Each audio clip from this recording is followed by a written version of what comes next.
Bridges, 1370 AM, 96.3 FM, The Source.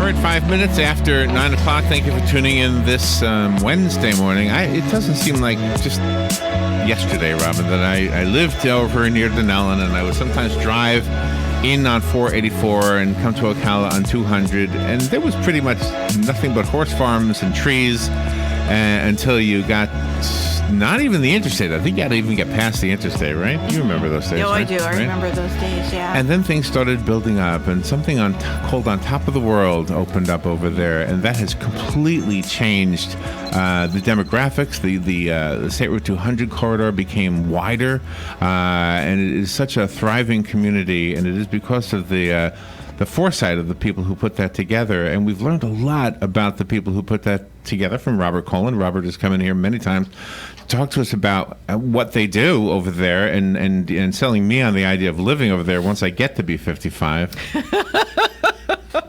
Sorry. Robert is here today with, is it Uncle Ken? Cousin Ken. Kenneth Cole is the president of On Top of the World Communities, and Robert and Kenneth are here to talk to us about that amazing community. This is going to be a fun one because the history of what you guys have done is very fascinating to me, and the philosophy behind the way you did what you did is very fascinating to me, and I wish everybody would pay attention to it. Anybody building anything, from the solar to the way you get the water off the land and keep the animals still part of it all. It was just an amazing. We've learned so much from your cousin. Well, he's knowledgeable. Where do you live? I live behind the store. The store? Yeah, so to speak. I live on the property. Oh, you do? So you must be 55. Yeah. Can you break your own rules? Let's put it this way. I just signed up for Medicare. So can we talk about the history a little bit? Sure. What would you like to know? Where does this all begin? Does it begin in Clearwater? Well, it actually begins long before that, but my father was a visionary. He was always looking probably 50 years ahead in any of his planning. And while he was developing Clearwater, after he developed Kenneth City and Clearview Oaks, and then went on to develop On Top of the World of Clearwater, he was thinking, okay, what next? And he was really wanting to acquire 40,000 acres of land. And he looked all over the state of Florida. He even looked around the world, considering possibly other venues.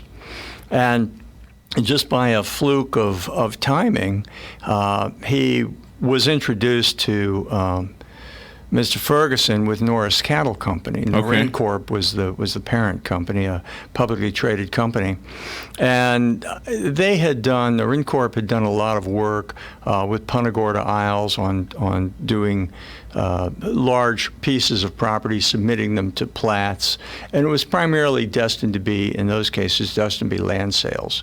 And Dad had no interest in just selling, subdividing land and selling it. He didn't want to do it the way everybody else was doing it. No. Yeah. Dad was, at heart, Dad was a builder, probably more of a builder than a developer.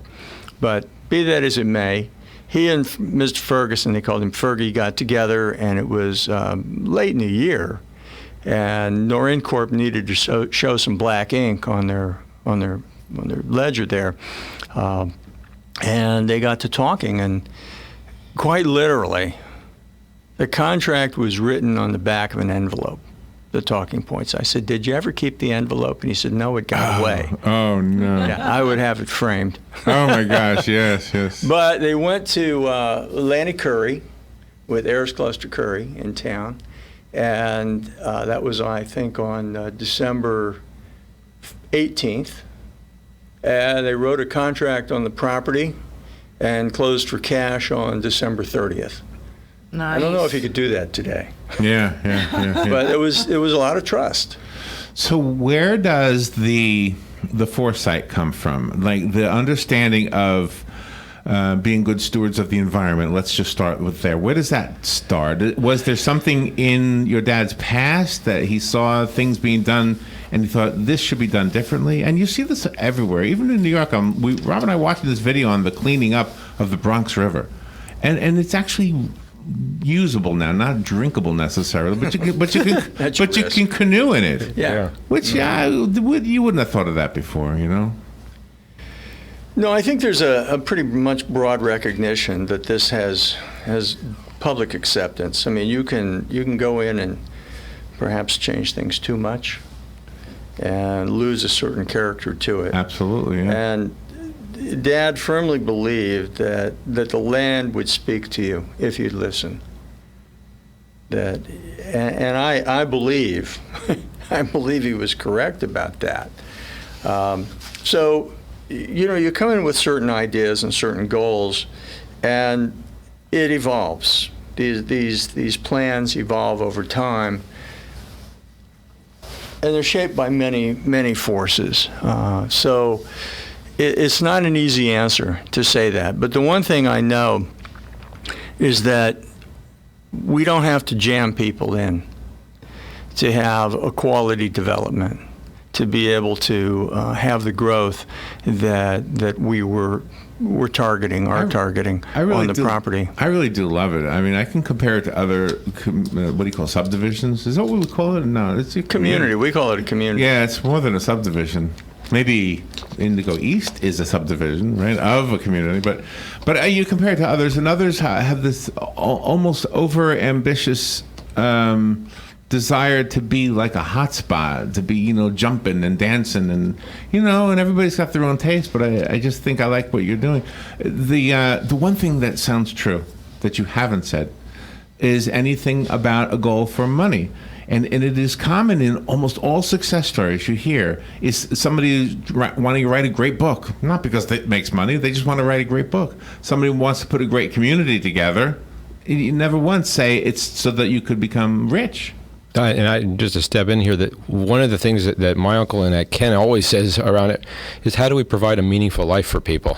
That's awesome. And it's the motto of the company, or the mission statement of the company, is providing a meaningful life for people so that they can live their life. They don't just come and they stay in their house and they go dancing.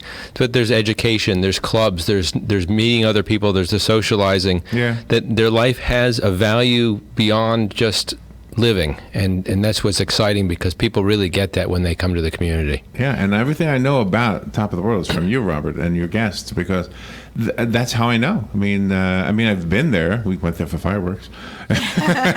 Good. And ice cream. Well, you advocate for aging well as part of your philosophy, and also for good physical health and good mental health. It's all interrelated, really. I mean, you have the social component of the community, which is so important. Yesterday there was an article in the Ocala Star-Banner. How could I confuse Ocala Star-Banner and Wall Street Journal? Okay, about the same circulation. Both great papers, but it was talking about the last friend and the importance of connections for seniors.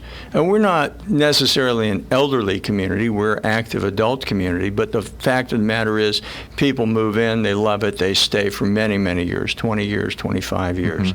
In some cases. And one of the things I hear repeatedly is there's so much to do here. I'm busier now than before I retired. Oh, God. And this is a wonderful thing, because what it's telling me is that people are building friendships, they're building connections, and that builds health. That's one level of health. The other thing we do is we provide, we did this, I think, before anybody else was doing it, was fitness, stressing fitness, cardiovascular fitness for residents. We had the very first line of Nautilus equipment. I was really hate to see that stuff go. When we finally had to change it out. But everybody was telling me, it's old. I said, yes, but it works. It's really good stuff. Did you or your dad know Arthur Jones? Were you friends? We weren't friends with Arthur Jones. Our paths crossed, but I can't say we were friends. Okay. I just wondered if there was a connection with the right Nautilus. There in the county. Yeah. Well, the connection was he was a genius. He built great stuff. Real visionary. Yeah. Yeah. Yeah. And John Travolta's benefiting from his runway. Yes, he is. But you're growing really wonderfully. Robert tells us all about the new communities that have been built and the visions for the future, and that also has a great economic impact. Has a tremendous economic impact on the county. You know, I can't really overstate the economic benefit that On Top of the World brings to Marion County. It's not just that for every dollar we spend, it creates a multiple of 7.5 times on the construction side, on the development side, how that works. But the residents, they come into community, they come in with needs and demands, and that fuels more growth. That fuels more businesses coming into the community. That certainly builds more services evolving in the community. So there's this very wide ripple that just continues, and it just gets bigger and bigger. I think the philosophy is contagious too. The supervisor of elections, Wesley Wilcox, issues these notices every year or whatever, and the Top of the World community has the highest or one of the highest voter turnout numbers for the whole county. So, I mean, that says something about the people there and their awareness of what their role is in the community. Incidentally, that was true in Clearwater, too, at On Top of the World Clearwater. Is that right? Yeah. Right. So that's true.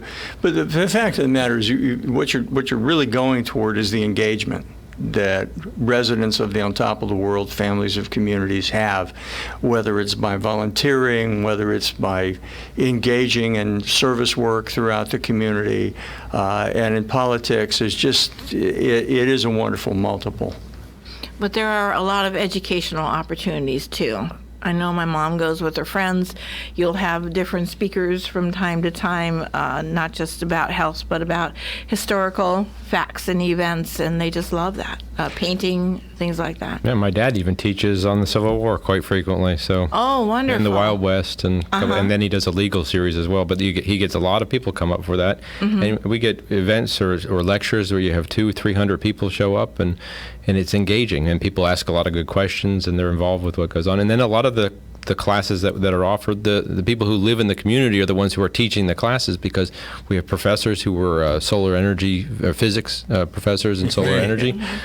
We have all kinds of different people who are professors or teachers and have a lot of knowledge about everything, so it's really neat. Yeah, if you need an expert, you'll find them living it On Top of the World. The solar energy part of what Robert just said, that was an interesting, we spent the whole half hour talking about that. And that is, it's got to be an example, I guess, for the rest of us that it can be done. The way you've done it, and can be done affordably, right? And in an environment, what do you want, aesthetically pleasing way. It doesn't have to look like an eyesore, right? No, we're proud of that. In the company, on the commercial buildings, we have. Thank you, Robert. Typically, we have about I think in excess of 400 kilowatts of solar generating capacity. And we started a new series of homes, our carriage series of homes, where they're solar. Every roof carries 4.5 kilowatts, 4.2 kilowatts of solar panels on the roof, which really lowers the cost of ownership tremendously. So did your personal lifestyle change when you moved into the community? Oh, well, I'm supposed a lot of things changed. Understand, I don't live in the community. I live on the property. I live right next to it. I'm so confused. Yeah, You live in a tent? I live in a tent. No, I live on the. Yeah, You used to live in a mobile home. Yeah. Gee, I missed that. But hey, it was shelter. But no, it's just as I say, I have grown up with the property. When I moved here, I was 26 years old. So. Oh my. Yeah. So you've seen a lot of changes since you moved here. Yeah. Yeah. Have you ever? Okay, this is a real left field question, and I don't intend it to be. But have you ever? Are you familiar with the game SimCity? Yeah. Yeah. Okay. In SimCity, the way the mayor, I guess you are the mayor when you're playing the game, the way you keep your job is you keep the people pleased, right? And in a way, that's what you have to do over at On Top of the World. Is there anything that the community at large is asking for that you foresee in the future? I don't know what that might be. a swimming pool or gym? We have both of those already. You're getting ready to open up an archery area, so that's right. We're adding archery as well. I'll tell you what people really like is dog parks. Very dog-friendly community. That is true. People love dogs. Yeah. great place to socialize too. We have Absolutely. RC flying fields, which was I don't know any other community that had RC, remote control flying. That was a resident initiative. Yeah. And the other thing we have is the Longleaf Trail, which is a native plant area within the community. It's, I'm guessing, about roughly 5 acres. And that was a initiative from the Native Plant Club. They asked me if they could borrow some land. Yeah. Are they going to give it back? Yeah, it's a beautiful thing. Why would we? It's a beautiful, beautiful thing. Is that accessible? It's educational. Oh, yeah, it's educational. Mm-hmm. It's educational. Walking trail. Yeah, it's a walking trail. The Native Plant Club maintains it. They do a great job with it. I should walk that one. We're trying to get more walking in. There you go. So do you want to take a phone call? I'll take a phone call, sure. If you put your headsets on, you'll be able to hear the caller. Just before I say hello, make sure you can hear me. If you can hear me, then you'll be able to hear the caller. I can hear you. Yeah? Okay, good. Good morning. Thank you for calling. You're on the air. Yes, thank you for taking my call. I've got a question or two about retention ponds. I believe it's like a law that after so many buildings are built in one area, to avoid flooding, you have to have a retention pond. The big question is, are properties that are next to retention ponds more or less valuable? Well, that's, I don't know if the question is specific to On Top of the World or in general, but I'll answer it in the context of On Top of the World. And the way we design retention ponds is not to dig them deep, but rather to make them relatively shallow and expansive so that we have a great diffusion of the stormwater runoff across a wider area. So fundamentally, our viewpoint of ponds is that they can become parks and in a certain sense amenitize them. So yes, I do believe that there's a value to having open space, additional open space around homes, and I think the market reflects that. Thank you. Thank you for the call. And I should mention, if you'd like to call in, you are welcome to do that. The number is 622-9622. However, if you want to just call On Top of the World directly, Robert, where would they call? Well, what? 854-0805. All right. Are you still working, or are you retired? Oh, far from retired. Okay, I wasn't sure. So you're in a retirement community but working. Absolutely. That's the way I want to be. I don't ever want to really retire, right? Stay active. And we encourage that within On Top of the World. One of the things I'm proudest of is the Master the Possibilities, which is a program we started over 10 years ago. And we realized we have all these great amenities, but they're not in any central theme, I hesitate to use the word control because it's maybe out of control. That's how creativity works. And we recognize that people want to be engaged. They want to keep their minds active. So we started this program a number of years ago, over 10 years ago, and it's been monumentally successful. Master the Possibilities last year, I believe, had over 23,000? Yeah, registrations. Over 23,000 course registrations. We've been as high as 32,000 at one time, and I think we're on track for 27,000 registrations. Basically seats filled for classes. Yeah, seats filled for classes.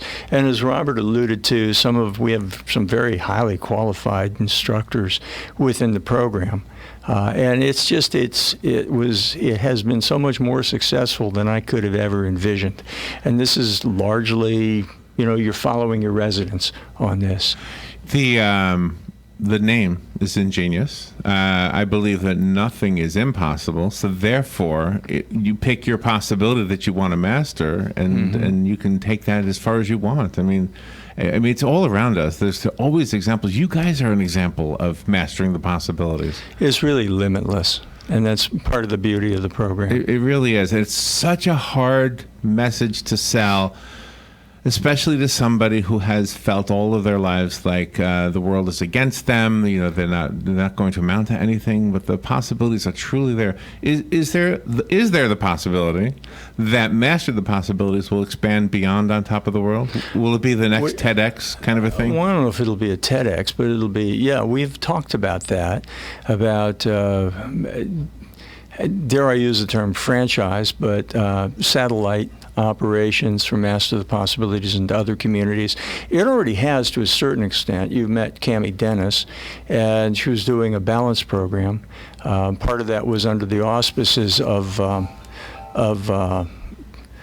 Master the Possibilities. And we're going with Marion County Fire Services into other communities to teach fall prevention and balance training, those sorts of things. So anytime Master the Possibilities can be a source of inspiration for others and education for others and improve people's lives, that's a wonderful thing. In fact, it was so successful that we took it into a not-for-profit, its own 501c3, and really kind of made it separate from On Top of the World, because we want Master the Possibilities to do that, to grow and to be an influence for good and offer in this county and elsewhere. And offer the classes even to the public, so anybody can take that. Anybody can take those classes. How do you evaluate, or vet is the word we use nowadays? How do you vet the people who make presentations so that you can weed out the ones who are trying to sell you insurance from the ones who really have some information? That if I told you that, I'd give up a secret. Oh, really? But we're mindful of that. We want people in the program who have serious credibility in their field. Do you know, I used to have to vet people. I actually worked at what is now Brookdale, which is on your property, yes. Which used to be Park Place when I worked there. And I was the activities director. And part of what I did was bring people in to talk and do presentations. Sometimes it was musicians. That's kind of a no-brainer. But if it was somebody who gave a speech or something, had a presentation, these are bright people. Just because they're in an old folks home doesn't mean they're not bright. But a lot of times it would be somebody trying to sell them insurance, and I would see right through them. And I can't tell you how I did that either, because that's also a secret. Yeah. No, I really don't know how. I think there's a gut feeling that happens. What's wonderful about everybody at On Top of the World is all of your professionals, everybody on the staff. They are so jovial. They have great outgoing attitudes, but they also practice what they preach. They are always there for the community residents and people from the outside, but they know what they're talking about. They know what they're doing, and they embrace everyone to come in. See, I brought a lot of good people in here, and they've done really good for us. So you'll be proud. That's absolutely true. Yeah. I've followed it. Yeah. Larry, last week you were asking me about building for communities. Yeah, you were asking me about building for a neighborhood that was not going to be just for retirement community. And I thought this would be a great opportunity for Ken to talk about, what's in the future for the company, especially what's going to come for, single-family homes for families. Yeah. Especially maybe in regards to the proximity to the airport. Is there any... Yeah, we have 1,900 acres just south of the airport there, and south of Westport, anyway. And we have substantial development rights on that. And we are in the process of moving a few things around with the county, getting the counties to sign off on that, and we expect to have that in a matter of another 2 to 3 months. And then we're going to launch a mixed-age community as well, because, some people do want to live in an age-restricted community. But there's also a component that doesn't necessarily want to live in an age-restricted community, and there is tremendous demand in Marion County for single-family housing. And our vision for this community is a lot of green space, an interconnected green space, open space parks, walking areas. Right now, and On Top of the World, we have over 27 miles of trail within the community. So we're going to continue that theming, as it were, into this new community. And I'm purposely avoiding the name, the working name on the project. But the other thing we do with our communities is we divide them into neighborhoods at a very pedestrian scale. And the thing I find about neighborhoods of 40 to 60 units is it's like a little village. You get to know your neighbors. Yeah. And hopefully get along with them very well. Right, you walk around your. What I'm seeing is people. I was in Candler, the club at Candler Hills a couple of weeks ago, and I expected a quiet meal, and there was a bunch of tables pulled together, and I said, "What's the celebration?" They said, "Oh, we live in the same neighborhood. We just want to get together." Ah. Nice. Yeah, so it works. When you do things at a very neighborhood scale. People become much more social. They interact, and you have a very successful community. So we're carrying this forward as well. Kenneth, nice to meet you. It's a pleasure. Thank you for coming in. And Robert has done an unbelievably great job. If we understand what's going on over there, I know our listeners have. So how are sales happening right now? I guess sales are fantastic. Yeah. We have grown 30% year over year since 2014. Wow. Yeah, we're really doing good. And in fact, based on our growth rate and our numbers, we're on a national scale now with the residual effects of On Top of the World are clearly obvious too. I wouldn't be, maybe not this mall, but I know a lot of the development along 200 is because you are out there. So you could certainly say that. I would agree. I'm sure that's true for a lot of the grocery stores and a lot of the other things that have popped up that are not associated with it On Top of the World. The ice cream parlor. Yeah. she likes Mr. B's. Mr. B's, oh yes. Well, that is part of what you do. Yeah. We love the root beer over there, by the way. Yeah, okay. It's good root beer. Well, I'll be your neighbor one day. Well, I'm going to live in the place, though. I'm not going to live in it. How come you don't live in it? Why don't you live in it?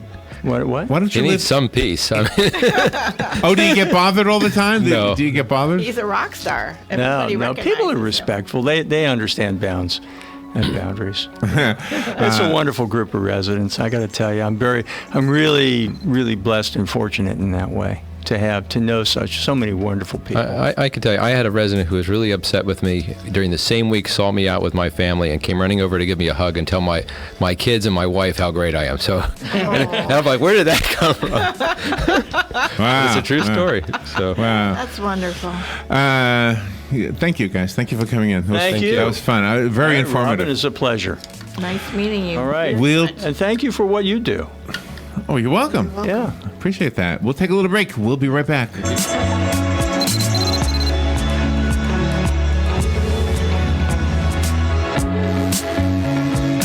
Attention WOCA listeners. Do you or someone you know have an outgoing personality with great organizational skills? Well, WOCA is looking for a few good people to join our marketing reps team. You get to meet other great people and business leaders in our community. WOCA Radio offers flexible schedules, great income potential, and some really great fringe benefits too. So if you enjoy talking to people and getting paid to do it, this may be the right choice for you. Apply within or send your resumes to careers@woca.com.